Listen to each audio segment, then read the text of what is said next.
Okay, अब आगे बढ़ते हैं। मुझे अभी हमने क्या पढ़ा है कि जो व्यवसाय होते हैं उनका जो है बैंक में खाता होता है, और उस खाते के थ्रू बैंक में जो खाता होता है उसमें पैसा जमा करते हैं, उसमें से पैसा निकालते हैं। किसी को भुगतान करना होता है तो उससे भुगतान भी करते हैं, और उस खाते में उनको भुगतान मिलता भी है, भुगतान प्राप्त भी करते हैं। ये सब चलता है, ठीक है। तो उनका और बैंक का आपस में निरंतर लेन देन होता रहता है, कंटिन्यूअस ट्रांजेक्शन्स होते हैं बैंक के और उनके बीच में, कंटिन्यूअस ट्रांजेक्शन, निरंतर लेन देन होता रहता है। लेकिन इस पूरी प्रक्रिया में, इस पूरे लेन इस सारे इन सभी लेन देनों में एक प्रक्रिया का हम निर्वहन करते हैं, प्रक्रिया फॉलो करते हैं, प्रोसेस फॉलो करते हैं। वो प्रक्रिया या वो प्रोसेस क्या है? जैसे कि मैंने आपको चेक दिया, ठीक है। मैं आपको अगर मान लीजिए कोई चेक दे रहा हूं, तो मैं आपसे क्या कह रहा था कि मैंने आपको ये चेक है, मैंने आपको एक चेक फाड़ कर दिया, और जिस समय मैं आपको ये चेक देता हूं उस समय मैं आपके नाम की बैंक कैशबुक में एंट्री कर देता हूं। अगर मैंने आरजू हनवत को चेक दिया तो मैं एंट्री करूंगा आरजू Hanwat debit bank account credit, यही एंट्री होगी कैश चेक देने की। आरजू हनवत डेबिट टू बैंक, यही एंट्री होगी ना? क्लियर है? हाँ। तो मैं क्या करूंगा, जब मैं चेक दूंगा तो मैं बैंक को उसी समय क्रेडिट कर दूंगा। इसका मतलब क्या हुआ भाई साहब?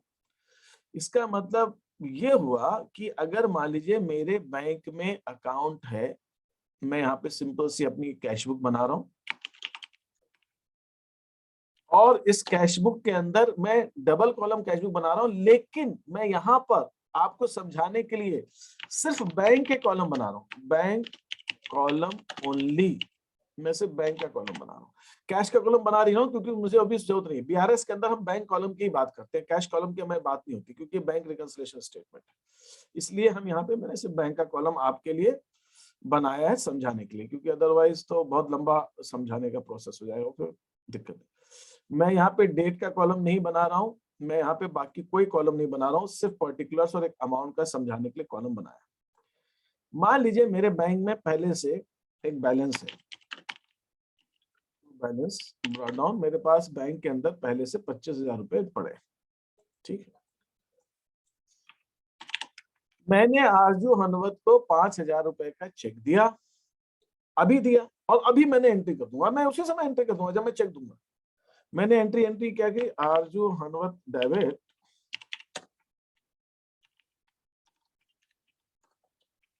बैंक, बैंक एंट्री कर दिया। तो मैंने आरजू हनवत को डेबिट किया 5,000 से, और बैंक को क्रेडिट किया 5,000 से। मैं बैंक से पेमेंट करने पर तो यही एंट्री होती है।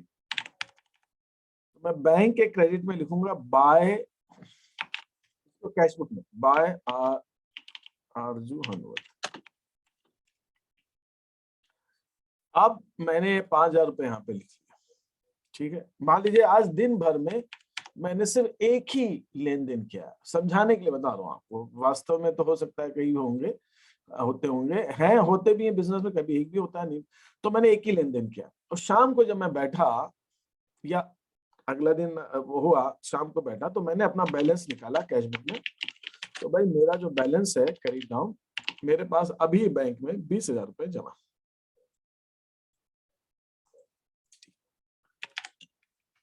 ठीक है।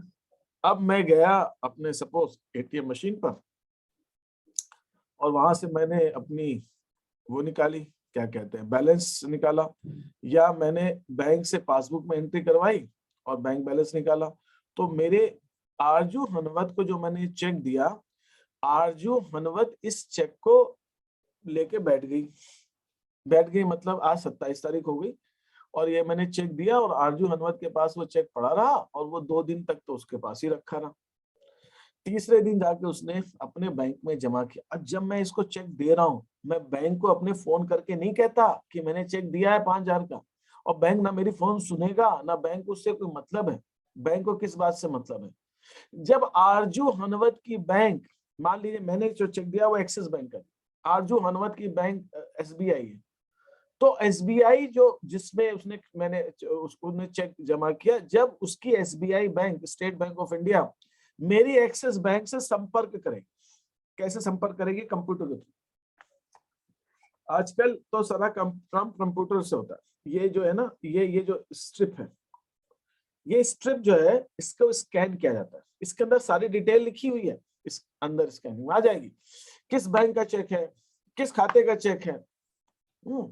और वो हो सकता है अमाउंट एंटर करते होंगे, लेकिन बाकी सारी डिटेल इसमें आ जाएगी। तो जब ये चेक आरजू हनवत को मिलेगा, आरजू हनवत अपनी बैंक में देगी, तो उसकी एसबीआई इस चेक को इसको स्कैन करेगी। स्कैन करेगी तो उनको मालूम पड़ जाएगा ये एक्सिस बैंक का चेक है, इस ब्रांच का चेक है, और खाता नंबर ये। तो खाता नंबर या कोड होता होगा, जो भी होता, तो उसकी एसबीआई बैंक से कंप्यूटर के थ्रू मैसेज आएगा एक्सिस बैंक को, ये खाता नंबर, इतने अमाउंट का चेक इस खाते से जारी हुआ है। मेरी बैंक उसमें हो सकता है स्कैन जब करेगी तो मेरा सिग्नेचर भी लेगी। मेरी बैंक मेरा सिग्नेचर देखेगी, एक सिग्नेचर वो मैच करेगी, सही है कि नहीं है, मैंने ही साइन किया। डेट वेट चेक करेंगे, डेट गलत तो नहीं है। 3 महीने से पुराना चेक नहीं चलता। आप आज चेक दे तो 3 महीने तक चलता, 3 महीने से पुराना नहीं चलता। पहले 6 महीने था नियम, 3 महीने हो गए, ठीक है। 3 महीने से पुराना नहीं चलता। ओवर राइटिंग नहीं होनी चाहिए। आजकल अभी क्या है, 2022 से स्टार्ट हो गया, सबसे ज्यादा चेक बनाने में गलती क्या होती है, हम 21 लिख जाते हैं। अभी तो 22 से स्टार्ट ही हुआ है, जनवरी तो चल रहा है, 21 लिख जाएंगे, तो ऐसी गलती होगी तो 1 साल पुराना हो गया भैया चेक। आज मैं 27 जनवरी की जगह 27 जनवरी 22 की जगह 27 जनवरी 21 लिख दूं तो चेक तो 1 साल पुराना हो गया, तो 3 महीने रिजेक्ट हो जाएगा, बाउंस हो जाएगा, वापस हो जाएगा। तो वो सब देखेगी मेरी बैंक, एक्सिस बैंक, और फिर जो है वो कह देगी डन, ओके। तो एसबीआई को मैसेज चला जाएगा कि ओके हो गया। फिर क्या होगा, मेरी बैंक मेरे खाते से 5,000 रुपए काट लेगी, एसबीआई बैंक को ट्रांसफर कर देगी, तो एसबीआई बैंक आरजू हनवत के खाते में 5,000 रुपए जोड़ देगी। ये पूरी प्रोसेस जो है कुछ घंटे लेती है, इवन 1 से 2 दिन भी लेती है, 1 से 2 दिन लेती है। मतलब आज अगर मैं चेक जमा करता हूं तो मेरे खाते में वो पैसा परसों ही आएगा, उसके पहले नहीं आएगा। हाँ, अगर मेरा एक्सिस बैंक में खाता है, आरजू हनवत का भी एक्सिस बैंक में खाता है, तो हो सकता है आज शाम तक हो जाए, फिर आज शाम तक हो जाए, फिर कोई दिक्कत नहीं, फिर कोई प्रॉब्लम नहीं। लेकिन अगर बैंक के अलग अलग हैं तो 1 दिन तो इतना लेता है। और इस प्रोसेस में मैंने तो अपने खाते में 5,000 रुपए अभी कम कर दिए, और मैं शाम को अपना बैंक स्टेटमेंट देख रहा हूं तो उसमें तो 25,000 ही दिखा रहा है। मेरी कैशबुक कह रही है बैंक में 20,000 है, मेरी पासबुक कह रही है बैंक में 25,000 है। अरे भाई 5,000 कहाँ, क्या गड़बड़ है? तो मैं क्या करता हूँ, अपनी कैशबुक लेता हूँ और पासबुक लेता हूँ, दोनों को अगल बगल रखता हूँ, मैच करता हूँ। अच्छा, इसमें इतने जमा, ये तो मैंने अभी एक एंट्री बताई। मान लीजिए आप बिजनेस वाले क्या करते हैं आजकल, तो क्या हो गया, मैं आपको फ्रैंकली एक चीज और बता दूं। ये कॉन्सेप्ट जो है, ये इंपॉर्टेंट कॉन्सेप्ट है, बिजनेस वाले बनाते तो हैं, ये बात है, बैंक रिकंसिलिएशन स्टेटमेंट आज भी बनता है, लेकिन आजकल उतने फर्क नहीं आते। क्यों नहीं आते? आजकल तो ऑनलाइन हो गया। मैंने आज उसको चेक दिया और मैं आज ही, बैंक जाने की जरूरत भी नहीं है, मैं अपने कंप्यूटर में बैठ के बैंक की अपना अकाउंट खोल के आज ही अपना बैलेंस चेक कर सकता हूँ।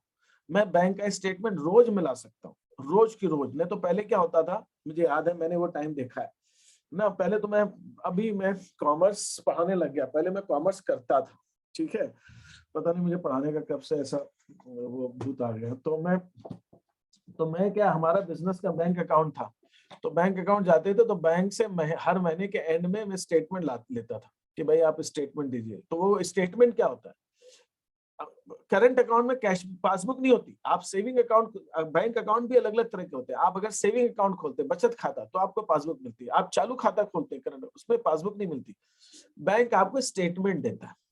तो हर महीने के एंड में लेके आते थे स्टेटमेंट, वो प्रिंट आउट एक देते थे, उस प्रिंट आउट के अंदर सारे बैंक के हिसाब से जो हमारे ट्रांजेक्शन हुए वो उसमें लिखे रहते। अब बैंक के हिसाब से जो ट्रांजेक्शन हो, उसके बाद जो महीने के आखिर में जो बैलेंस है वो अलग हो सकता है, मेरा बैलेंस अलग हो सकता है। तो मैं उनसे स्टेटमेंट लाता था, फिर अपनी कैशबुक से उसको मिलान करते थे।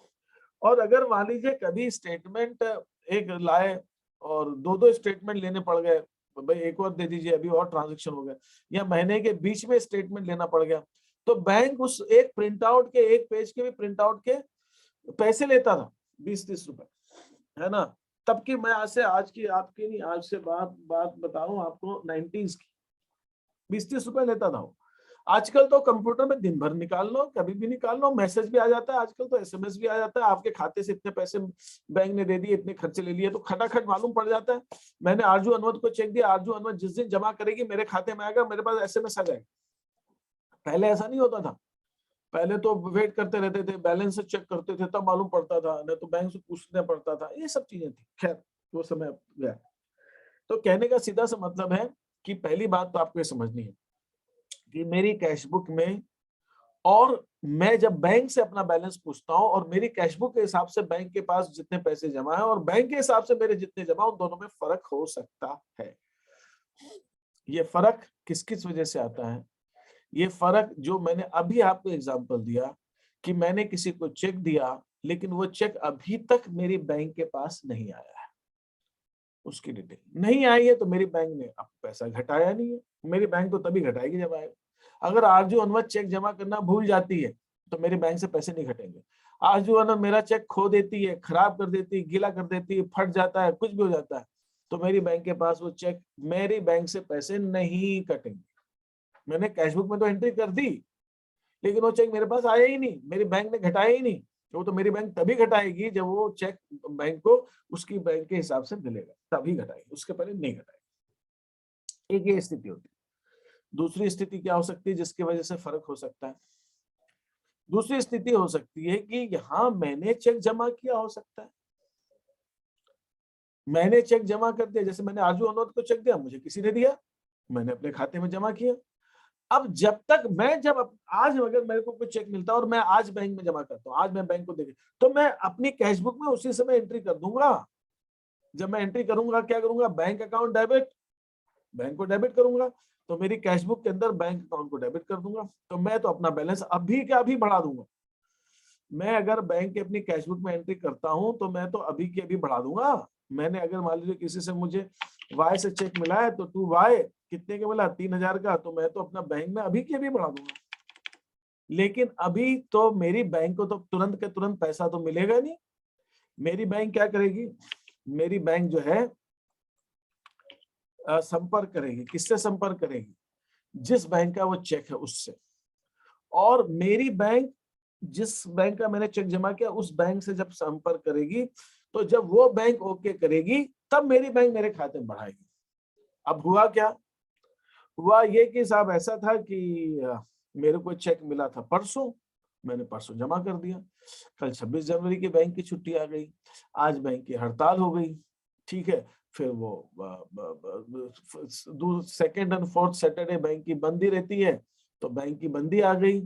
फिर वो संडे आ गया, 3 दिन निकल गए, तो मेरे खाते में पैसा 4 दिन बाद आया। तो साहब मैंने तो बैंक में आज ही कैश जमा कर दिया था। जब आज ही कैश मैंने जमा कर दिया था, तो मैंने अपनी बैंक खाते में आज ही कैश पैसे बढ़ा दिए थे। लेकिन बैंक ने तो अभी तक नहीं बढ़ाए। वो पैसा जब बैंक को मिलेगा तब बैंक बढ़ाएगी। तो मेरी कैशबुक तो बैलेंस ज्यादा दिखाएगी, लेकिन बैंक तो ज्यादा नहीं दिखाएगा। इस वजह से भी फर्क आता है। तीसरा कारण, हाँ और कोई क्वेश्चन, किसी को पूछना है या? तीसरा कारण क्या हो सकता है, बैंक को जब मुझसे इंटरेस्ट लेना होता है, ब्याज, बैंक को जब मुझसे कुछ चार्जेस लेने होते हैं, तो बैंक क्या करता है, मेरे खाते से, ओके सर नेटवर्क इशू हो रहा है, मैं रिकनेक्ट हूँ, ठीक है। तो अगर बैंक को मुझसे कुछ चार्जेस लेने पड़ते हैं, बैंक को मुझसे कुछ ब्याज लेना पड़ता है, तो बैंक क्या करता है, मेरे खाते से वो पैसा काट लेता है, सीधे काट लेता है। मुझसे पूछता थोड़ी है, वो तो काट ही लेता है, वो काट लेता है। तो बैंक ने मेरे खाते से पैसे काट लिए, किस बात के, बैंक चार्जेस, शुल्क, बैंकिंग सुविधा का शुल्क लगा दिया या और कुछ लगा दिया, डायरेक्ट काट लिया।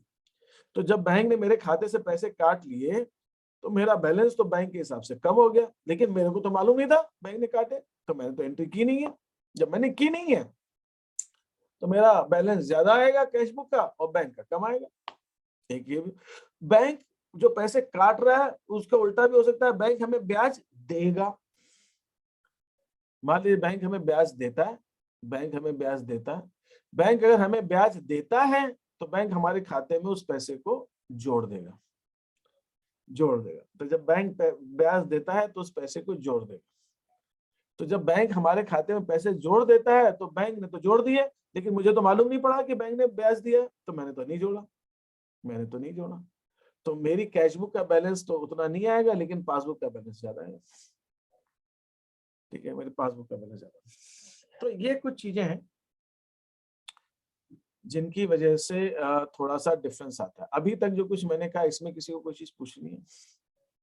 सर हाँ बोलो। सर बैंक कौन कौन सा चार्ज करता है? देखो बेटा, बैंक 2-3 तरह के चार्जेस लेते हैं। एक तो बैंक क्या कहते हैं कि जब हम चेक उसको शहर के बाहर का देते हैं, मान लीजिए अंशुल तुम कहीं दूसरे शहर में बैठे हो और तुम मुझे चेक देते हो और मैं जमा करता हूँ, तो उसके लिए आउट स्टेशन चेक, बाहर का चेक मानते हुए बैंक उसके लिए चार्जेस ले सकता है। एक। दूसरा, कभी कभी बैंकें आजकल 2-3 तरह के चार्ज लगाने लग गई हैं। एक तो डेबिट कार्ड का चार्ज लगाने लग गई हैं, फिर एक चेकबुक का चार्ज लगाने लग गई हैं, ठीक है, और आजकल बैंक एसएमएस का चार्ज लगाने लग गई है। तो ये सब चार्जेस आजकल कुछ चालू हो गए।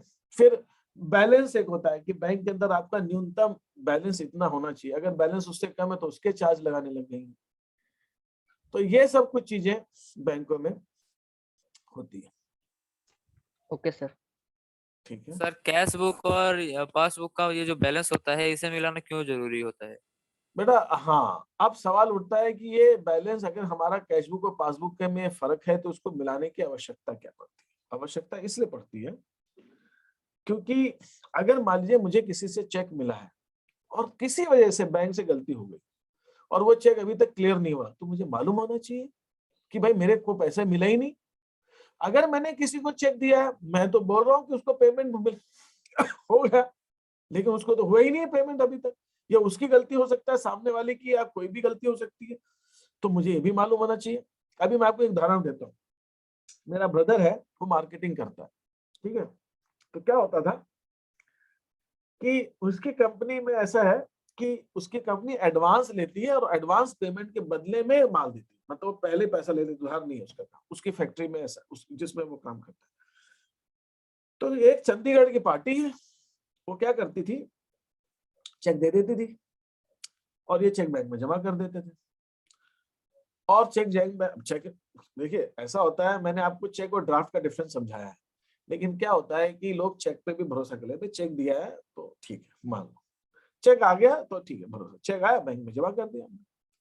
उस पार्टी की बैंक से सेटिंग थी, तो वो क्या करते थे कि वो चेक के आए, हमने जमा करके हमने उसको माल तो भेज दिया, उसने क्या कहता, हमने माल यहाँ से भेज दिया चंडीगढ़, उसके पास माल पहुंच भी गया, और वो चेक का पेमेंट, चेक जो है उसकी बैंक से, वो चेक बैंक जो है उसकी एक एक 1.5 महीने तक प्रेजेंट ही नहीं करती थी, जमा ही नहीं करती थी, वो वैसे अलग रखे रहती थी। तो हम तो समझ रहे हैं कि साहब हमें तो पैसा मिल गया, लेकिन हमारे खाते में तो पैसे ही नहीं आया। तो भाई ऐसा भी हो सकता है, हमको देखना पड़ेगा। बैंक भी गलती कर देता है ना। आकांक्षा दुबे और आकांक्षा पांडे, मान लीजिए 2 बच्चियां हैं, तो आकांक्षा दुबे की जगह आकांक्षा पांडे में जमा कर दिया, आकांक्षा पांडे की जगह आकांक्षा दुबे में डाल दिया, ऐसी गलती हो गई। हमें मालूम पड़ना चाहिए भैया क्या गलती है। फिर दूसरी चीज, हमने तो पैसा बैंक में जमा कर रखा है, हमें लग रहा है बैंक में पैसा है, लेकिन बैंक में तो नहीं है, और हम चेक किसी और को दे दें, और वो चेक जब हमारे बैंक में आ जाए, पहले आ जाए जिसको चेक दिया, और जो जमा किया वो तो आया नहीं, लेकिन जिसको दिया वो पहले आ गया। मतलब मान लीजिए मैंने चेक जमा किया कोई बाहर का, वो तो अभी आया नहीं, लेकिन मैंने जिसको चेक दिया वो आज ही कैश बैंक में चला गया और आज ही कैश उसे जमा कर दिया, और लोकल ही था, उसी बैंक में खा, तो वो मेरी बैंक तो उसको रिजेक्ट कर देगी। वो रोता रोता आएगा, भाई साहब ये क्या, आपका चेक रिजेक्ट हो गया, आपके खाते में इतने पैसे भी नहीं, आपने चेक क्यों दिया है? मैं ये मतलब मैं तो मुकदमा कर दूंगा, मेरी रेपुटेशन खराब होती है, मेरी रेपुटेशन खराब होती है। तो कई सारी चीजें होती है, और फिर हमें मालूम भी होना चाहिए भाई कि हमारे बैंक के अंदर क्या लेन देन हुए।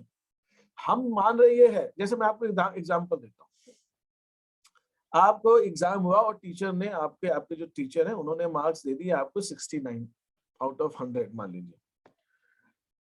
अगर आपने उम्मीद नहीं की थी, मैं सोच रहे थे यार पास भी हो जाऊं तो बहुत बड़ी बात है, 40 भी आ जाए बहुत बड़ी बात है, और 69 आ गए तब तो आप खुश।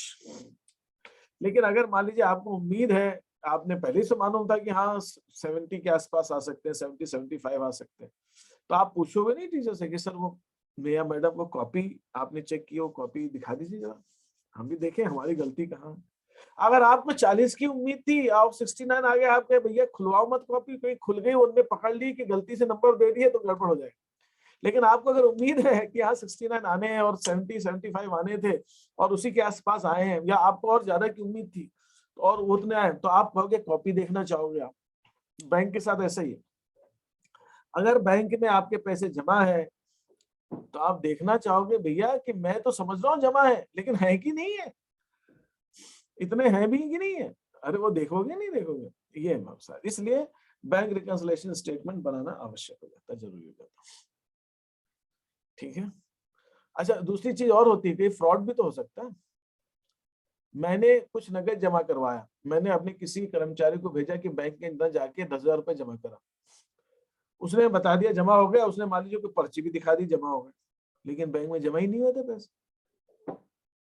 है ना। या आप 10,000 जमा किए थे, 8,000 ही जमा हो गए, तो कैसे मालूम पड़ेगा? जब बैंक से मुझे स्टेटमेंट मिलेगा, मैं देखूं उसमें 10,000 रुपए जमा हुए हैं कि नहीं, तब मुझे मालूम पड़ेगा कि हाँ बैंक में उतने पैसे जमा हुए कि नहीं। ऐसे चलता है सब चीज। सर हाँ, सर आपने बोला कि जैसे बंदे ने बैंक से सेटिंग कर ली, मतलब कैसे? अब एक्चुअली हुआ होगा क्या, देखो बाकी डिटेल तो मैं पूछूंगा उससे फिर दोबारा कभी। वो क्या होगा कि वो उसका कोई दोस्त होगा उस बैंक में जो ये काम करता होगा, या हो सकता है उसका कोई रिश्तेदार ही हो। उसने कह दिया भाई ये चेक आपके पास, इस नंबर का चेक इंदौर की एक पार्टी है उसका आएगा, तो आप इस चेक को अभी पेंडिंग दिखाना, अभी आप ओके मत करना। तो उसके बाद मैसेज आता है वो पेंडिंग दिखा रहे हैं। अभी तो अब वो ये बात जो मैं बता रहा हूँ आपको 2-3 साल पहले की बात बताऊँ। अभी क्या हुआ कि एक बैंक मैनेजर से मेरी बात हो रही थी, उसने कहा साहब ये आजकल जो सिस्टम हो गया, एक्सिस बैंक के मैनेजर से बात हो रही थी, तो उनने कहा कि साहब आजकल ऐसा हो गया है कि हमें ब्रांच तक तो इन्फॉर्मेशन ही नहीं आती, हमारे पास ब्रांच तक इन्फॉर्मेशन ही नहीं आती। हमारी जो सेंट्रल ऑफिस है, मेन ऑफिस है, वहां पे अगर एक्सिस बैंक का कोई भी चेक आएगा तो वहां पे मैसेज जाएगा, और उनके पास सेंट्रल बैंक में सारे जितने भी बैंक के ब्रांचेस हैं और जितने भी खाते हैं उनके सबकी डिटेल कंप्यूटर पे सब कुछ, तो वो वहीं से चेक पास हो जाता है या रिजेक्ट हो जाता है। हाँ, अगर चेक में कोई साइन की गलती है, साइन उनको मिलता नहीं दिखता है, या मान लीजिए कभी किसी वजह से चेक का अमाउंट जो है वो बड़ा है, या चेक छोटा अमाउंट का है लेकिन वो बाउंस हो रहा है किसी, तो वो हमें इन्फॉर्म करते हैं भाई ये चेक है किस पार्टी का है, यार ये तो चेक 10,000 का ही है और ये बाउंस हो रहा है, तो आप जानते हो क्या इस पार्टी को, या क्या चक्कर है। तो हमें, अदरवाइज तो सर वो सब चेक वहीं का वहीं हो जाता है, हमें खबर ही नहीं लगती। तो आजकल ये सिस्टम सारा इतना ऑटोमेटिक हो गया है कि ये चीजें जो है कर सकते हैं, ये सब चीजें हो जाती हैं। तो इन कारणों से हमारे लिए बहुत जरूरी है कि हम अपनी कैशबुक का और पासबुक का बैलेंस का मिलान करते चलें। ठीक है, एनी मोर क्वेश्चंस? और फिर सर चेक काटने में भी सहूलियत रहती है अगर पता रहता है कि बैंक में कितना पैसा चेक है तो। काटने में भी सहूलियत रहती है, चेक काटने में भी सहूलियत रहती है। सर अगर बैंक के अकाउंट ज्यादा हो, जैसे कि एक एसबीआई में भी है, एक एक्सिस बैंक में भी है, एक यस बैंक में भी है, एक केनरा बैंक में भी है, तो सबके अलग अलग बनेंगे? हाँ, बैंक रिकंसिलिएशन स्टेटमेंट सबके अलग अलग बनेंगे। अब आप ऐसा किया 4-4 बैंक है, हो सकता है कुछ बैंकें ऐसी हो कि जिसमें आपके लेन देन कम होते होंगे, कुछ बैंकों में ज्यादा होते होंगे, तो आप जिनमें, अच्छा वैसे भी देखा जाए ना तो आप बैंक रिकंसिलिएशन स्टेटमेंट बनाते कब हो, जब आपका बैलेंस और बैंक का बैलेंस में अंतर आए। जब एक ही जैसा बैलेंस होता है तब थोड़ी मान लीजिए मेरी कैशबुक जो बैलेंस कह रही है बैंक भी वही बैलेंस कह रही है, तब हम बैंक रिकंसिलिएशन स्टेटमेंट नहीं बनाएंगे। बैंक रिकंसिलिएशन स्टेटमेंट हम तभी बनाते हैं जब मेरी कैशबुक कुछ और बैलेंस कह रही है और पासबुक कुछ और बैलेंस कह रही है, तभी बनाते हैं। ठीक है, एनीथिंग एल्स? हाँ, और बोलिए, और कोई क्वेश्चन? तो बीआरएस कस्टमर्स के थ्रू बनाई जाती है? बीआरएस कस्टमर्स बनाते हैं, हाँ, मतलब बैंक नहीं बनाएगा, हमें, हमारा खाता है तो हमें ही बनाना है।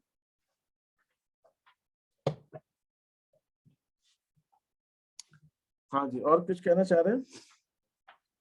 सर इसकी कुछ पर्टिकुलर डेट होती है क्या, इस डेट पे बनाया जाता है, मंथ के लास्ट में या ईयर के लास्ट में कब बनाया जाता है? नॉर्मली हर महीने के आखिर में बनाते हैं, नॉर्मली हर महीने के आखिर में बनता है।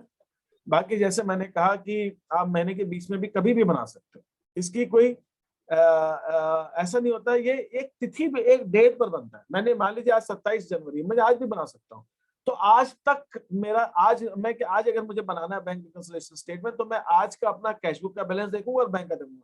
अगर आज मेरा कैशबुक और पासबुक के बैलेंस में अंतर है तो मैं आज बीआरएस बना दूंगा और उसके अंदर मैं अभी तक के डिफरेंस डाल सकता हूँ। तो नॉर्मली लोग महीने के आखिर में बनाते हैं, लेकिन ये कभी भी बनाया जा सकता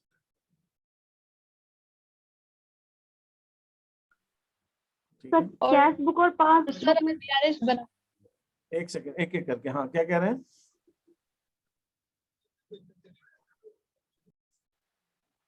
सर कैश बुक और पासबुक में कुछ सिमिलरिटीज हैं क्या? या नहीं, फिर आप कैशबुक और पासबुक में देखिए सिमिलरिटीज भी है और डिफरेंस सबसे ज्यादा है। कैशबुक हम बनाते हैं, पासबुक बैंक बनाता है। कैशबुक जो है हम अपने हिसाब से एंट्री करते हैं, पासबुक में जो बैंक एंट्री करता है उसकी कॉपी है। आप जब आप बैंक, देखिए मैं आपको एक फर्क बताता हूँ, तो वो मैं आता हूँ, लेकिन आप अभी के लिए मानिए कि कैशबुक जो है, आप जो बैंक में पैसा जमा करते हो, निकालते हो, आपसे, आपके जो बैंक से लेन देन है आपके लिए वो है, और पासबुक जो है आपसे जो लेन देन हुए उसके बैंक के, वो उसको उसमें रिकॉर्ड करता है। तो बैंक के पास जो खाता है, देखिए हमारा, हमारे हमारी हमारी पुस्तकों में बैंक का खाता है, बैंक की पुस्तकों में हमारा खाता है। तो जो कैशबुक है वो हमारी पुस्तकों में बैंक का खाता है, और बैंक की पुस्तकों में जो हमारा खाता है उसकी जो नकल है, उसकी जो कॉपी है, उसमें वो पासबुक है, वो बैंक स्टेटमेंट है, वो पासबुक या बैंक स्टेटमेंट है। तो बैंक ने जो हमसे लेन देन किए हैं उसको बैंक हमको देने के लिए पासबुक बनाता है। नहीं तो बैंक के पास तो अपना रजिस्टर है, अपना कंप्यूटर है, सब है, लेकिन वो हमें बताता है कि देखिए आपने हमसे ये लेन देन किया, उसकी कॉपी है, तो वो हमें बैंक स्टेटमेंट देता है या पासबुक देता है। तो वो बिल्कुल वो एंट्रीज होती हैं जो बैंक ने की है हमारे खाते में, अपनी अकाउंट। तो मान लीजिए मैं आपसे एक सिंपल सी बात कहता हूं, आप इसको ऐसा समझना है, ये दो व्यापारियों के बीच में भी होता है।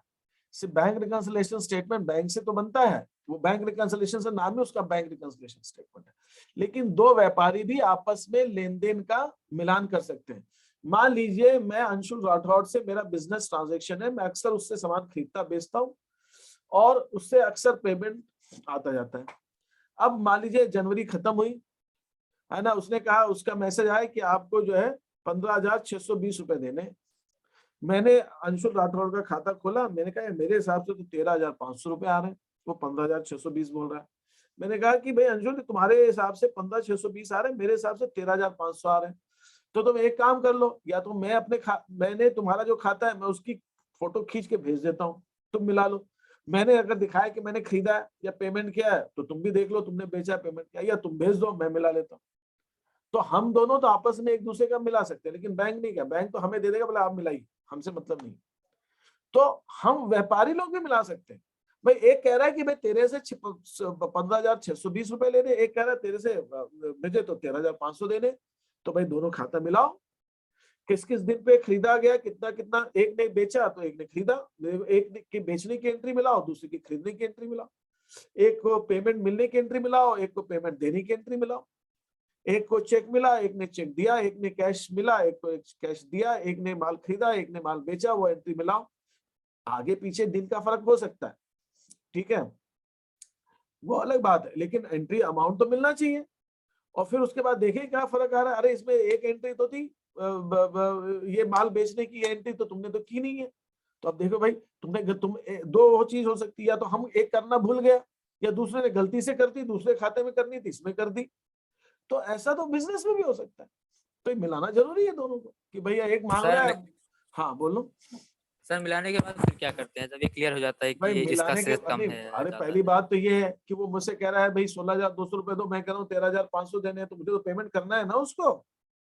तो मैं 13,500 का पेमेंट करूँ कि 16,200 का करूँ, ये तो तय हो पहले, तब तो मैं पेमेंट करूंगा। तो ये तय करने के लिए क्या होगा, खाते के मिलान होगा, दोनों खाता मिलाएंगे अपना।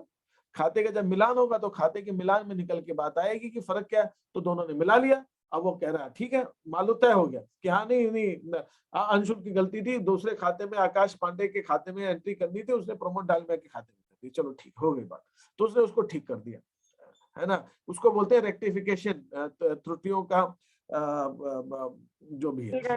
हाँ हाँ, तो वो उसने कर दिया और उसके बाद जो दोनों के खाते मैच कर गए, अब मैं उसको पेमेंट करना है तो मैं उसको पेमेंट कर दूंगा, बस सीधी सी बात। और क्या, भाई पहले तो दोनों के खाते तो मिले, फिर आगे की चीज समझ में आई बात।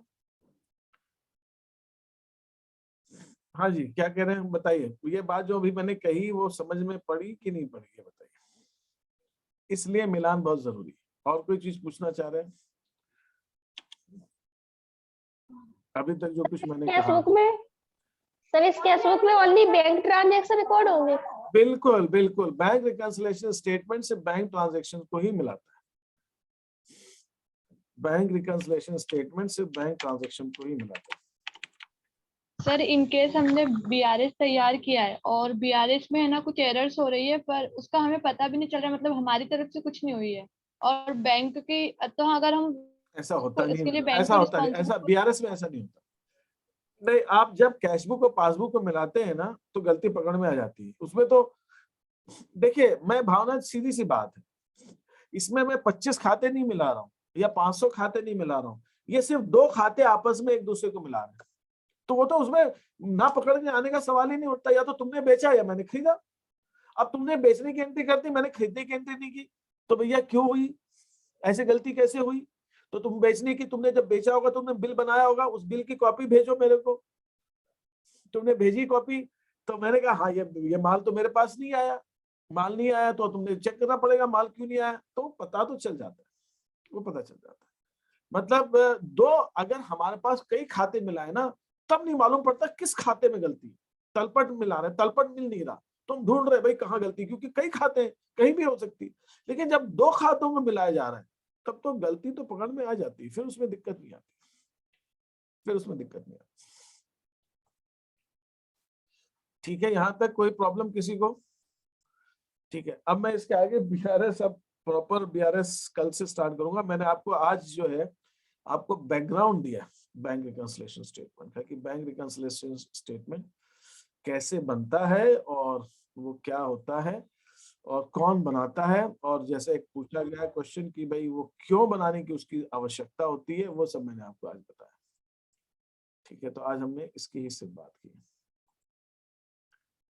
ठीक है, जस्ट अ मिनट। सर ये अप्राप्य ऋण संचय क्या होता है?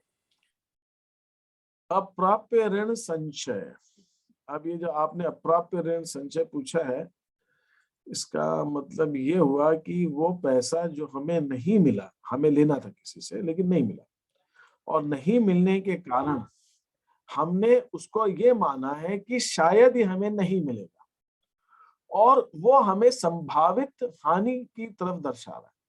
वो हमें ये दिखा रहा है कि शायद ये एक हानि हो सकती है फ्यूचर में, अगर ये पैसा हमें नहीं मिला, तो भविष्य में होने वाली हानि की संभावना को दर्शाता है कि जो हमें पैसा मिलना है वो नहीं मिला, तो हम उसके लिए क्या करते हैं, अपने लाभ में से कुछ पैसा निकाल कर उस हानि की पूर्ति के लिए रख लेते हैं, उस हानि की पूर्ति के लिए रख लेते हैं। सर उस हानि के हिसाब से, मतलब वो कितनी है उसके अकॉर्डिंग? कितनी हानि होने की संभावना है उसके हिसाब से, बिल्कुल उसके हिसाब से ये संचय उसी हिसाब से बनता है जितनी हानि होने की संभावना है।